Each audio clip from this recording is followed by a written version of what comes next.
السلام علیکم ورحمۃ اللہ وبرکاتہ۔ اعوذ باللہ من الشیطان الرجیم، بسم اللہ الرحمن الرحیم۔ وَلَقَدْ بَعَثْنَا فِي كُلِّ أُمَّةٍ رَسُولًا أَنِ اعْبُدُوا اللَّهَ وَاجْتَنِبُوا الطَّاغُوتَ۔ محترم حاضرین،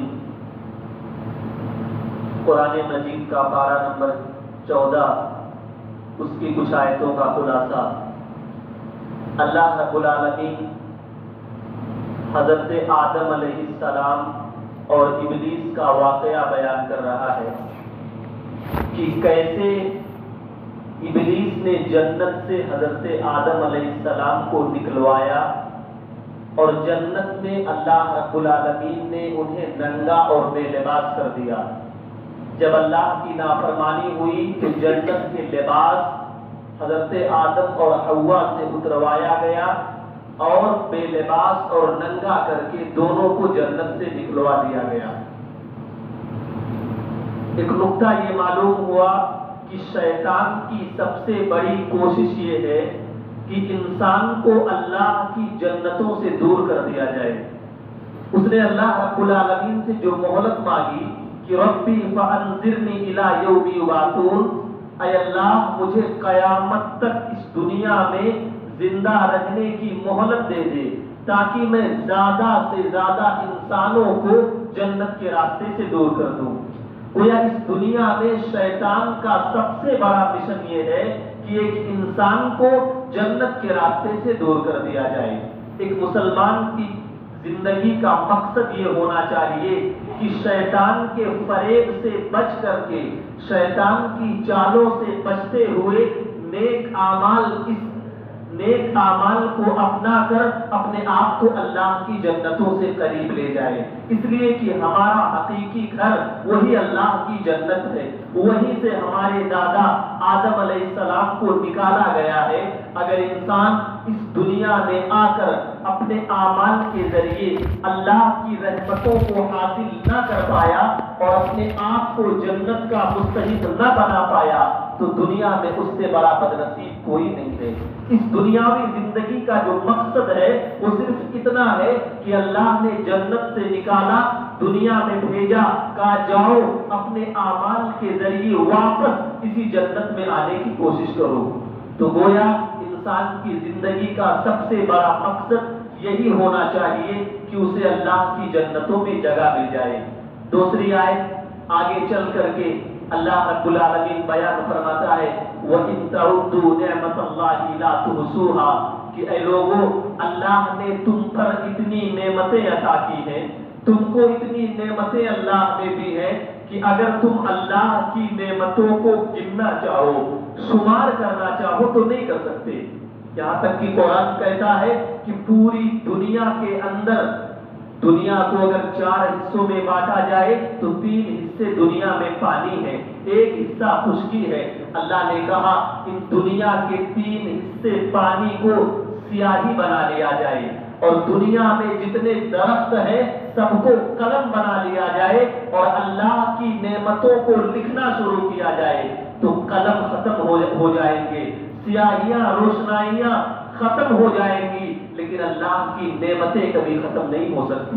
اتنی نعمتیں اللہ رب العالمین نے انسانوں کو عطا کی ہے اور ایک ایک نعمت اتنی بڑی ہے کہ اگر انسان پوری زندگی عبادتیں کرتے کرتے مر جائے تو اللہ کی ایک نعمت کا بدلہ نہیں دے پائے گا۔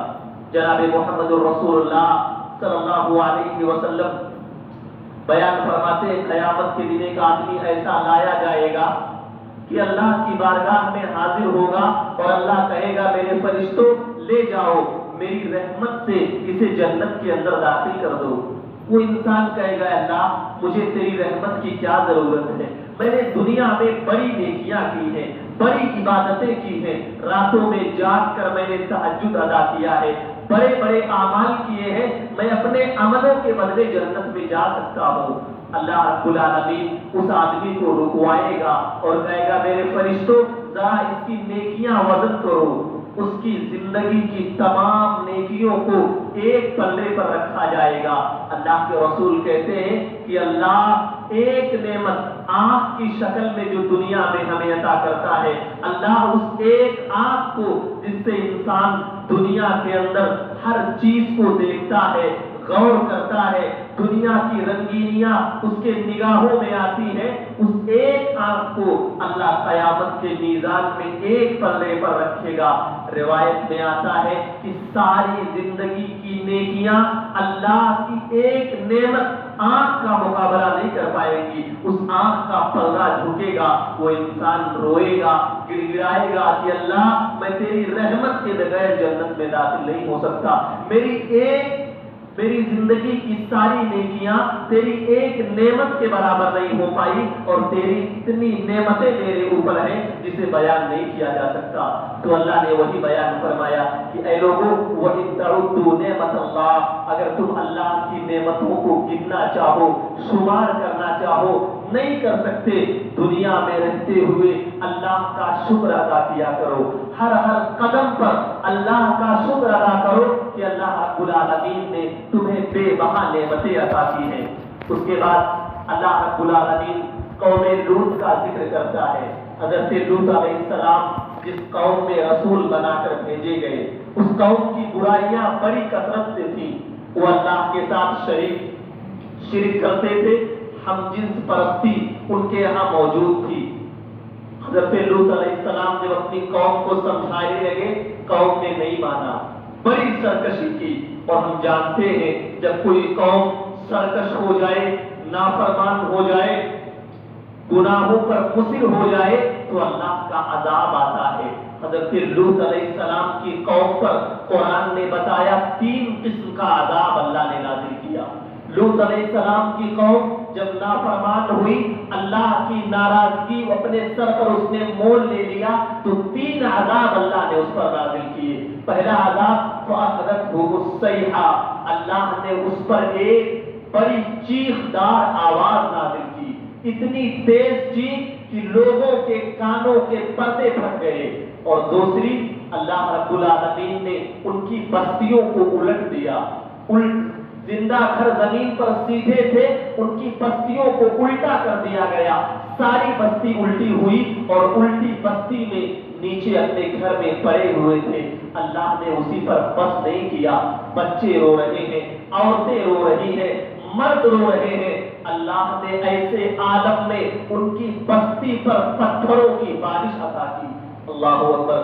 آپ غور کریں، 3 عذاب ایک وقت میں اللہ کا نازل ہوا۔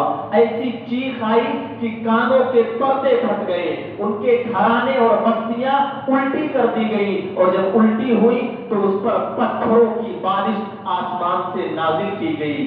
قرآن میں یہ واقعہ لا کر کے اللہ رب العالمین مسلمانوں کو آگاہ کر رہا ہے، اللہ کی ناراضگی کو آواز مت دو۔ مسلمانوں، اللہ کے غصے کا مقابلہ دنیا میں کوئی نہیں کر سکتا ہے۔ جتنا ہو سکے کوشش کرتے رہو اللہ کی رحمت کو حاصل کرنے کی، مغفرت کرو، استغفار کرو، دعائیں مانگو۔ ایسا نہ ہو کہ اللہ کا عذاب اس دنیا میں ہمارے اوپر آ جائے، وگرنہ کوئی قوم یا کوئی انسان اللہ کے عذاب کو برداشت نہیں کر سکتا۔ اللہ رب العالمین نے لوط علیہ السلام کا قصہ چند آیتوں پر ذکر فرما کر یہی آگاہ کیا کہ اللہ کا عذاب یقیناً بڑا سخت ہوتا ہے۔ انسانوں کا معمولی بدن، انسانوں کا معمولی جسم اللہ کے اس عذاب کو برداشت نہیں کر سکتا۔ اس کے بعد اللہ رب العالمین ایک ادب بتاتا ہے، فَإِذَا قَرَأْتَ الْقُرْآنَ، کا لوگوں جب قرآن پڑھنا شروع کرو، جب قرآن کی آیتیں تمہیں پڑھنی ہو، فَاسْتَعِذْ بِاللَّهِ مِنَ الشَّيْطَانِ الرَّجِيمِ، تو قرآن پڑھنے سے پہلے اعوذ باللہ من الشیطان الرجیم پڑھا کرو۔ قرآن پڑھنے سے پہلے شیطان سے پناہ مانگا کرو۔ کیوں؟ اس لیے کہ شیطان اپنی پوری طاقت لگا دیتا ہے، شیطان اس کام میں اپنی پوری قوت لگا دیتا ہے کہ ایک مسلمان کو قرآن سے کیسے دور کر دیا جائے۔ قرآن مجید سے دور کرنے کے لیے شیطان کی پوری طاقت دنیا میں لگ جاتی ہے۔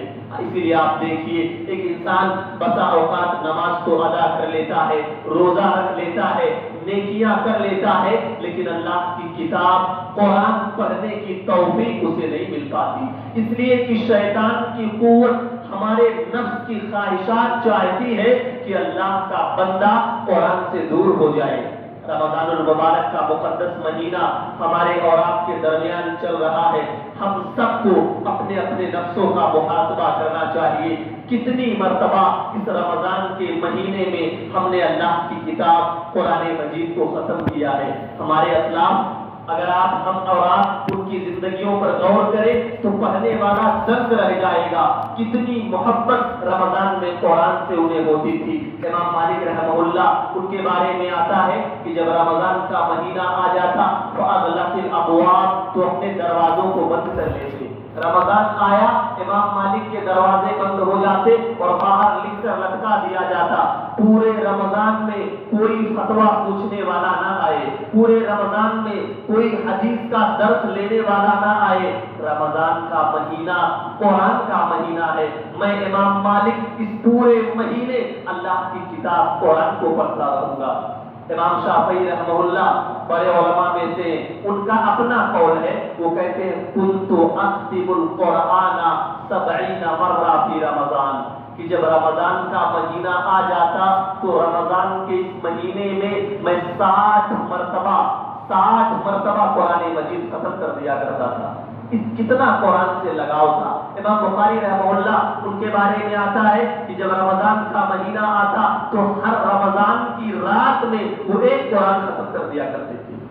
یہ قرآن سے محبت ہمارے اسلاف کی۔ حضرت عثمان غنی رضی اللہ تعالیٰ عنہ ان کے بارے میں ایک روایت ملتی ہے اور یہ روایت صحیح ہے۔ روایت یہ ہے، ان کے بارے میں آتا ہے حضرت عثمان غنی جب رات میں قیام کرتے، ہم 8 رکعت قیام اللیل کرتے ہیں باجماعت، 1 گھنٹہ بمشکل ہوتا ہے۔ ہمارا ایمان کس قدر کمزور ہے، 1 گھنٹے میں انسان تھک جاتا ہے، پریشان ہوتا ہے، بار بار نماز سے زیادہ اس کی نگاہیں گھڑی کی سوئیوں پر رہتی ہے، کب وقت ختم ہوگا، کب ہمیں مسجد سے نکلنا ہوگا۔ یہ ہمارے ایمان کی حالت ہے۔ حضرت عثمان غنی ان کے بارے میں آتا ہے رضی اللہ عنہ کہ 8 رکعت کا قیام ختم نہیں ہوتا کہ اس سے پہلے ان کا قرآن ختم ہو جایا کرتا تھا۔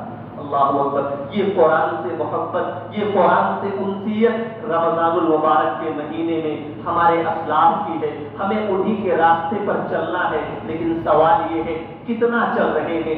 ایک دن میں قرآن کی کتنی آیتیں ہم پڑھ رہے ہیں؟ ایک دن میں قرآن کے کتنے مطالعات ہمارے نگاہوں کے سامنے ہیں؟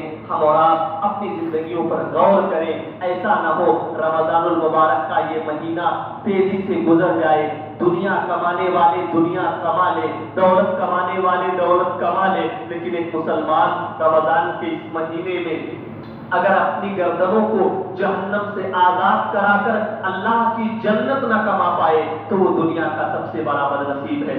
اللہ رب العالمین سے دعا ہے اللہ تعالی ہم تمام لوگوں کو قرآن پڑھنے، قرآن سمجھنے، قرآن کے دروس میں شریک ہونے اور قرآن مجید پر عمل کرنے کی توفیق عطا فرمائے۔ اللہ رب العالمین رمضان المبارک کے اس مقدس مہینے میں ہمارے گناہوں کی مغفرت فرمائے۔ اللہ مسلمان دنیا میں جہاں کہیں پریشان ہیں اپنی رحمت سے تمام مسلمانوں کی نبی مدد فرما۔